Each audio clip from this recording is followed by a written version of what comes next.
90% लोग जब अपना हेयर ट्रांसप्लांट करवाते हैं तो ट्रांसप्लांट के बाद उनको मिनॉक्सिडिल लगाने को कहा जाता है, लेकिन 90 में से 60% लोग मिनॉक्सिडिल सही से नहीं लगा पाते, जिसका नतीजा होता है पिंपल्स, इचिंग एंड इरिटेशन। बहुत ज्यादा इचिंग हो जाती है, बहुत ज्यादा इरिटेशन हो जाती है। Third point, hair fall after hair transplant. जब हम मिनॉक्सिडिल लगाना छोड़ देते हैं, जब आपका रिजल्ट आ जाता है, तो मिनॉक्सिडिल छोड़ने के बाद हमारे बाल वापस से झड़ने लगते हैं और जो ट्रांसप्लांट आपने करवाया होता है वो पूरा का पूरा फेल हो जाता है।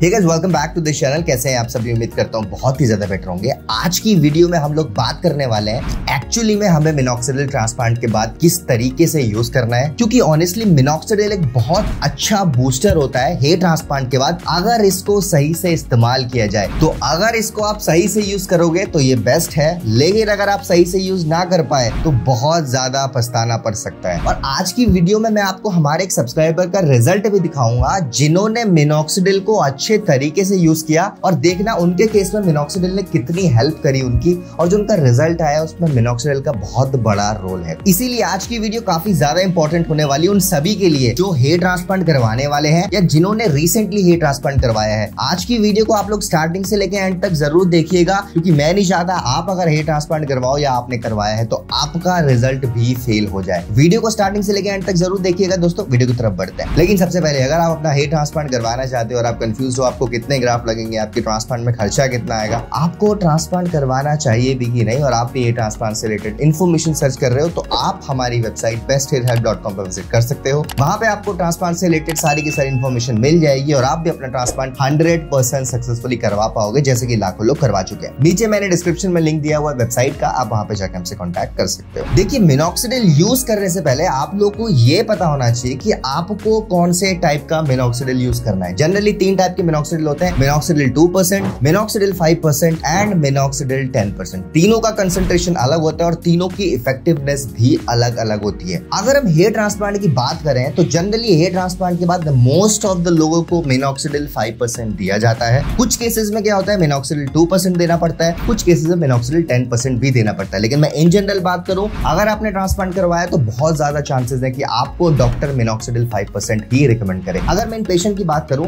इन्होंने हमें लगभग 6 से 7 महीने पहले कॉन्टैक्ट किया था अपने फ्रंटल हेयर लॉस के लिए। अगर आप देख सकते हैं इनका फ्रंटल हेयर लाइन काफी ज्यादा रिसीड हो चुकी थी, ये काफी ज्यादा यंग थे तो अपनी हेयर लाइन रिपेयर करवाना चाहते थे। फाइनली इन्होंने जयपुर के एक बहुत अच्छे क्लिनिक से अपना हेयर ट्रांसप्लांट करवाने का डिसीजन लिया और इन्होंने अपना ट्रांसप्लांट इंटरलॉकिंग टेक्निक से करवाया। आप सभी जानते हैं इंटरलॉकिंग टेक्निक के बारे में काफी बार मैं बता चुका हूं। It is one of the best techniques to get natural results, right. तो अगर मैं इन पेशेंट की पर्टिकुलरली बात करूं तो इन पेशेंट को ट्रांसप्लांट के बाद मिनॉक्सिडिल 5% यूज करने को बोला गया था, राइट। अब अगर मैं मिनॉक्सिडिल के यूज पे आऊं तो देखिए, अगर मैं इन जनरल बात करूं तो हेयर ट्रांसप्लांट के बाद अगर आप मिनॉक्सिडिल यूज करते हो तो इट इज रिकमेंडेड कि आपको हेयर ट्रांसप्लांट सर्जरी के 14 to 15 डेज बाद ही मिनॉक्सिडिल लगाना स्टार्ट करना। इसके पीछे रीजन क्या है कि क्यों 14 से 15 दिन बाद लगाना स्टार्ट करना है। देखिए, हेयर ट्रांसप्लांट सर्जरी के बाद अगर आप ध्यान दें तो आपके जहाँ पे ट्रांसप्लांट हुआ होता है वहां पे ब्लड क्लॉट्स जम जाते हैं, राइट। और वो ब्लड क्लॉट्स जो होते हैं, जब धीरे धीरे करके आप हेड वॉश करना स्टार्ट करते हैं तो वो इवेंचुअली निकल जाते हैं और वो एरिया क्लीन हो जाता है। अब बेसिकली हेड वॉश हम लोगों का हेयर ट्रांसप्लांट के 5 से 6 दिन बाद स्टार्ट हो जाता है, और ऐसा नहीं होता कि पहले ही हेड वॉश में आपके सारे क्लॉट्स निकल जाएंगे। It takes time, right. कई बार क्या होता है, कुछ लोगों के 4 दिन बाद निकल जाते हैं, राइट। जैसे आपने 6 दिन बाद हेड वॉश करना स्टार्ट किया तो 3-4 दिन बाद उसके आपके ब्लड क्लॉट्स इजीली रिमूव हो जाएंगे। कुछ पेशेंट के 6 से 7 दिन भी लगते हैं। तो इन जनरल अगर मैं पेशेंट की बात करूं तो एवरेज पेशेंट के जो ब्लड क्लॉट्स होते हैं वो ट्रांसप्लांट के 14 से 15 दिन बाद पूरे क्लियर हो जाते हैं। और जब आपके ब्लड क्लॉट अच्छे से क्लियर हो, आपको तभी मिनॉक्सिडिल लगाना स्टार्ट करना है, राइट। उससे पहले आपको मिनॉक्सिडिल नहीं लगाना। अगर मैं इन पेशेंट की बात करूं तो इन्होंने भी 17th डे पे मिनॉक्सिडिल लगाना स्टार्ट किया था, क्योंकि इनके ब्लड क्लॉट्स थोड़े लेट रिमूव हुए थे। 15 to 16 डेज में इनका वो एरिया क्लीन हुआ था और उसके बाद ही उन्होंने मिनॉक्सिडिल लगाना स्टार्ट किया,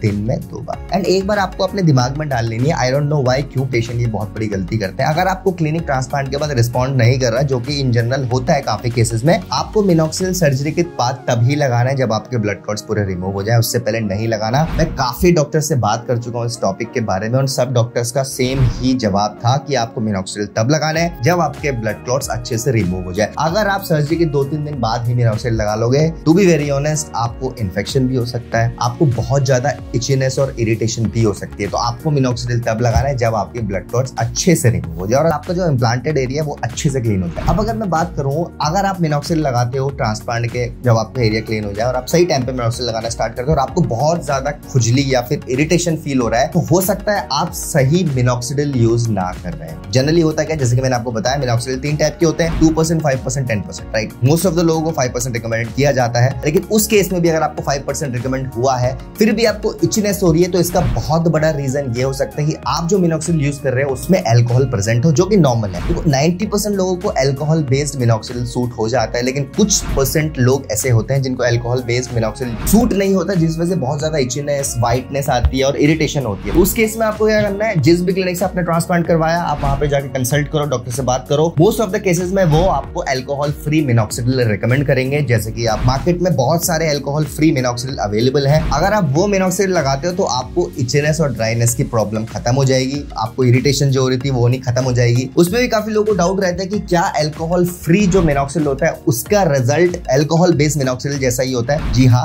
इफेक्टिवनेस बिल्कुल सेम होगी, रिजल्ट बिल्कुल सेम होगा। बार बार मैं बोलता हूँ, हाँ रिजल्ट मिनॉक्सिडिल से बूस्ट होता है, लेकिन जो फाइनल रिजल्ट आपका आना होता है वो मिनॉक्सिडिल पे आपका डिपेंड नहीं करता, वो डिपेंड करता है कि कहां से आपने अच्छा ट्रांसप्लांट करवाया हो, राइट। तो सबसे बड़ा पॉइंट, एक अच्छी क्लिनिक से ट्रांसप्लांट कराओ, उससे आगे आप एक अच्छे से अपनी केयर करो, टाइम पे मेडिसिन लो, टाइम पे मिनॉक्सिडिल लगाओ। अब अगर मैं बात करूं उस गलती की जिस गलती की वजह से काफी लोग पछताते हैं अपना हेयर ट्रांसप्लांट करवाने के बाद, और वो लोग जिनका रिजल्ट अच्छा नहीं आ पाता, पूरी दुनिया को बोलते हैं कि हेयर ट्रांसप्लांट मेरा फेल हो गया, वो गलती है कि मिनॉक्सिडिल आप अपने एग्जिस्टिंग हेयर में लगाना स्टार्ट कर देते हो। देखो, मिनॉक्सिडिल हमेशा जब ट्रांसप्लांट के बाद जब दिया जाता है वो आपके ट्रांसप्लांटेड एरिया के लिए दिया जाता है, ताकि आपका जो रिजल्ट हो वो बहुत जल्दी आ जाए, क्योंकि ब्लड सर्कुलेशन बढ़ाता है और रिजल्ट बूस्ट हो जाता है, राइट। कुछ लोग क्या गलती करते हैं कि वो मिनॉक्सिडिल अपने एग्जिस्टिंग हेयर पे भी लगाते हैं। एग्जिस्टिंग हेयर पे मिनॉक्सिडिल लगाना गलत क्यों है, मैं आपको रीजन बताता हूँ। अगर आप सिर्फ ट्रांसप्लांटेड एरिया में मिनॉक्सिडिल लगाओगे, बहुत अच्छी बात है, आप 6 महीने बाद मिनॉक्सिडिल लगाना छोड़ दोगे, आपका रिजल्ट मेंटेन रहेगा, क्योंकि मिनॉक्सिडिल ने अपना काम करना था कि रिजल्ट को बूस्ट करना था, उसने कर दिया। लेकिन अगर आप अपने एग्जिस्टिंग हेयर पे मिनॉक्सिडिल लगाना स्टार्ट कर दोगे तो आपके एग्जिस्टिंग हेयर को मिनॉक्सिडिल की आदत पड़ जाएगी। अब होगा बेसिकली क्या, शुरुआत में जब तक आप यूज करेगा आपको बहुत मजा आएगा, आपको डेंसिटी काफी अच्छी लगेगी, आपको लगेगा भाई बहुत अच्छा रिजल्ट आ गया, ठीक है। 6 महीने बाद जब आप मिनॉक्सिडिल लगाना छोड़ दोगे तो ट्रांसप्लांटेड एरिया जहां पे ग्राफ्ट्स लगाए हैं, दोबारा से बोल रहा हूँ, ट्रांसप्लांटेड एरिया वो आपका बिल्कुल वैसे ही रहेगा मेंटेन, अच्छा। लेकिन जो पुराने वाले बाल होंगे जहां पे आपने गलती से मिनॉक्सिडिल लगा लिया 6 महीने पूरा, वो बाल इतना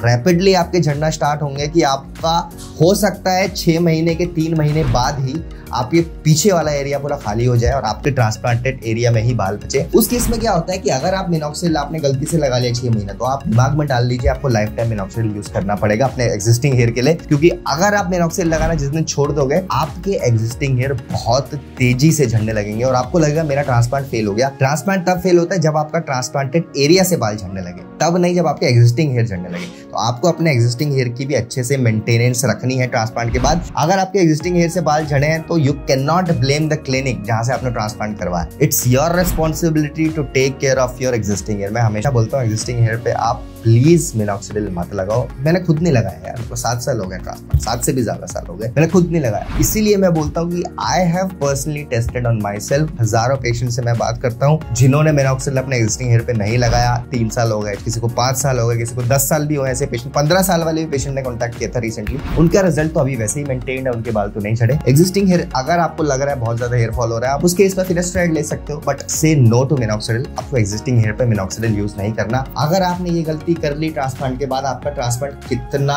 भी अच्छा हुआ हो, आपका रिजल्ट कितना भी अच्छा आया हो, द डे आप मिनॉक्सिडिल लगाना छोड़ दोगे आपका एग्जिस्टिंग हेयर वापस से झड़ने लगेंगे और फिर आप बोलोगे मेरा ट्रांसप्लांट फेल हो गया। अगर मैं इन पेशेंट की बात करूं, इन्होंने भी मिनॉक्सिडिल सिर्फ अपने ट्रांसप्लांटेड एरिया में लगाया था, और अगर इनके 6 महीने बाद का हम रिजल्ट देखें तो आप देख सकते हैं 2 चीजों ने इनकी लाइफ चेंज करी। नंबर 1 इंटरलॉकिंग टेक्निक, जिससे इनका रिजल्ट इतना वंडरफुल आया। सेकेंडली इनकी पर्सनल केयर, ट्रांसप्लांट के बाद जिन्होंने केयर करी, उस केयर की वजह से आप देख सकते हैं सिर्फ 6 महीने में one of the best results I have personally scene. बहुत अच्छी हेयर लाइन आई है। डेंसिटी की बात करें तो आप देखिए डेंसिटी बहुत ज्यादा मैच कर रही है एग्जिस्टिंग हेयर और ट्रांसप्लांटेड हेयर की। अगर ये एग्जिस्टिंग हेयर में मिनॉक्सिडिल लगा लेते, इनकी डेंसिटी इतनी अच्छी हो सकता है आ जाती, लेकिन अगर मैं 2 महीने बाद का रिजल्ट आपको दिखाता तो आप बोलते यार आगे से बाल आगे पीछे से झड़ गए। मिनॉक्सिडिल एक बहुत अच्छा बूस्टर है, लेकिन एक बहुत बड़ा दुश्मन भी है अगर आप सही से इसका यूज नहीं करो। तो गाइस ये थी आज की वीडियो। उम्मीद करता हूँ आपको आज की वीडियो पसंद आई होगी। अगर आपको आज की वीडियो पसंद आई तो हमारी वीडियो को लाइक करिए, उन फ्रेंड्स के साथ ज्यादा से ज्यादा शेयर करिए जो हेयर लॉस से सफर कर रहे हैं और मिनॉक्सिडिल लगाने का सोच रहे हैं और जिन्होंने रिसेंटली ट्रांसप्लांट करवाया। फर्स्ट टाइम अगर आप भी चैनल में आए तो चैनल को सब्सक्राइब कर दीजिए। आने वाले टाइम में बहुत सारी ऐसी वीडियोस आने वाले हैं जिनकी नोटिफिकेशन डायरेक्टली पहुंच जाएगी। Thank you so much for watching guys.